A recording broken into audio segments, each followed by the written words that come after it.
మీలో ఎంతమందికి ఈ ఫ్లవర్స్ పేరు తెలుసో చెప్పండి. ఈ ఫ్లవర్స్ చూసారా? దీని పేరేంటో ఈ వీడియో అయిపోయేలోపు మీరు కనుక్కోండి. నేను తర్వాత చెప్తాను. చూడండి ఎంత చక్కగా ఈ పూలు ఉంటాయోనండి. గుత్తులు గుత్తుగా కొమ్మకు ఎంత ఇంటి ముందు పెట్టుకుంటే అంత అందంగా ఉంటుంది. దీనికి ఒక ప్రత్యేకత ఉందండి. ఈ ఫ్లవర్స్ నైట్ పూట పూస్తాయి, మార్నింగ్ వరకు రాలిపోతాయి. మనకు మధ్యాహ్నం వరకు చూద్దామన్నా చెట్టు మీద పువ్వులు కనిపించవు, అన్నీ రాలిపోతాయి. సాయంత్రం 6-7 కాగానే అన్నీ పూసేస్తాయి.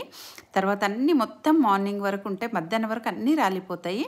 కానీ చూడడానికి చాలా అందంగా ఉంటుంది. ఇంకొకటి ఏంటంటే ఈ చెట్టు స్మెల్ చాలా బాగుంటుందండి. ఈ ఫ్లవర్స్ విప్పుకున్నప్పుడు చుట్టుపక్కల అంతా స్మెల్ వస్తుంది. మనకు సెంటు ఎలా స్మెల్ వస్తుందో అదేవిధంగా ఈ పువ్వులు కూడా మనకు స్మెల్ వస్తాయి. ఈ ఫ్లవర్స్ పేరు నైట్ క్వీన్ ఫ్లవర్స్ అంటారు దీన్ని. కానీ ఇంటి ముందు పెట్టుకుంటే చాలా మంచి స్మెల్ వస్తుంది నైటు. చూడ్డానికి కూడా చూడండి ఎంత కొమ్మలు.